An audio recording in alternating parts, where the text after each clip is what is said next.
Чипсний нууц, хор шар, уур, зөрүүд зангаас төрсөн бүтээл. Та бүхэнтэйгээ дахин уулзаж байгаадаа үнэхээр баяртай байна.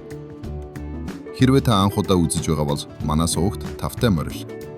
Бид таны өдөр тутмын энгийн зүйлсийн цаана нуугдсан сонирхолтой түүхүүдийг хамтдаа нээдэг. Өнөөдөр бид бүгдийн хамгийн дуртай шаржигнуур амттан болох чипсний ард нуугдсан сонирхолтой түүхийг нээх болно. Орой та буудан дээрээ тухсан кино үзэж сууна гэж төсөөлөд үзтээ. Гартаа нэг ууд чипс барин нэгийг аваад хацхад танил чимээ гарна. Шажигнах тэр мэдрэмж. Энэ бол бидний өдөр тутмын хамгийн энгийн мэд санагдах зүйлсийн нэг. Гэвч таны идэж байгаа чипсийг ямар нэгэн суулт эрдэмтэн төлөвлөж зохион бүтээлээгүй гэдгийг та мэдэх үү? Үнэн дээр энэ бол хэн нэгний уур, зөрүүд зангаас санамсаргүйгээр төрсөн бүтээл юм. 1853 оны 100 Нью-Йорк мужийн Саратога Спрингс хотод тансаг ресторанууд дээдсийн хүрээнийхнэр дүүрэн байлаа. Тэдний нэг нь Moon's Lake House нэртэй ресторан байв. Тус рестораны Жорж Крам гэх чадварлаг боловч хурц ааштай тоогооч хийсэн хоолоо шүүмжлүүлэх тун дургүй хүн байжээ. Нэгэн орой баян үйлчлүүлэгч шарсан төмөс захиалан тоогооч Крам хоолыг нь бэхтлэж явуулсан ч удалгүй буцаад ирэв. Хитрхи бүдүүн байна гэжээ. Крам дахин хийж өгсөн ч дахин буцаав. Бас л бүдүүн, дээрээс нь нягцааж зөөлрсөн байна гэж гомдолжээ. Крам уурлан тэр үйлчлүүлэгчийг баярлуулах биш, харин хашраахаар шийджээ. Тэр төмсийг маш нэмгэн, бараг цаас шиг хэрчиж, тосонд хит шарж, дээрээс нь их хэмжээний давс цацав. Үндсэндээ идэхэд хэцүү, хит хатуу зүйл болохыг зоржээ. Гэтэл гайхалтай зүйл болсон юм. Үйлчлүүлэгч нэгийг амсаж үзээд шажигнах тэр мэдрэмжинд дурлав.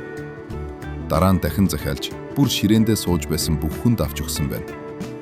Ингэж уурнаас төрсөн нэгэн туршилт дэлхийн хамгийн алдартай шаржигнуур амттан болжээ.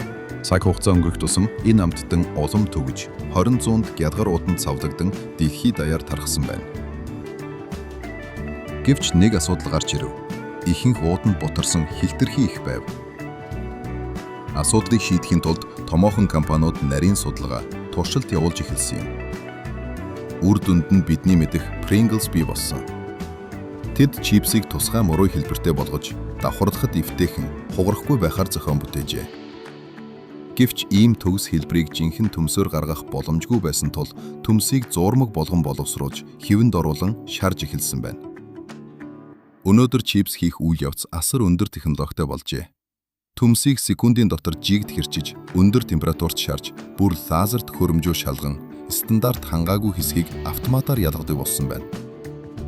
Гэхдээ технологи хөгжихийн хэрээр амт нь улам сонирхолтой, олон сонголттой болжээ.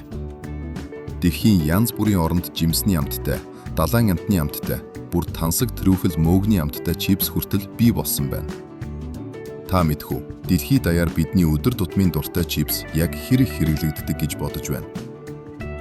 2024 онд дэлхийн чипсний нийт хэрэглээ ойролцоогоор 19 сая тонн хүрч, борлуулалт бараг 78 тэрбум $. Болж өссөн байна. Дэлхийн хамгийн алдартай брэндүүдийн дунд Lay's, Doritos, Pringles, Walkers болон Tostitos багтдаг. Lay's нь борлуулалтаараа тэргүүлж, Pringles нь цилиндр савныхаа гайхамшигар олон улсад алдартай.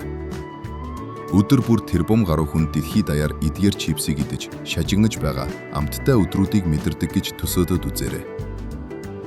Ингээд та бидний өдөр бүр иддэг чипсний ард ямар сонирхолтой түүх нуугдаж байдгийг мэдэж авлаа. Магадгүй дараагийн удаа чипс идэхдээ та үүнийг арай өөрөөр мэдрэх байх. Хэрвээ танд иймэрхүү түүхүүд таалагддаг бол манай суугаар дахин зочлоорой. Бид таны өдөр тутмын энгийн зүйлсийн цаана нуугдсан сонирхолтой, гайхалтай түүхүүдийг үргэлжлүүлэн хүргэх болно. Дараагийн бичлэгээр дахин уулзцгаая.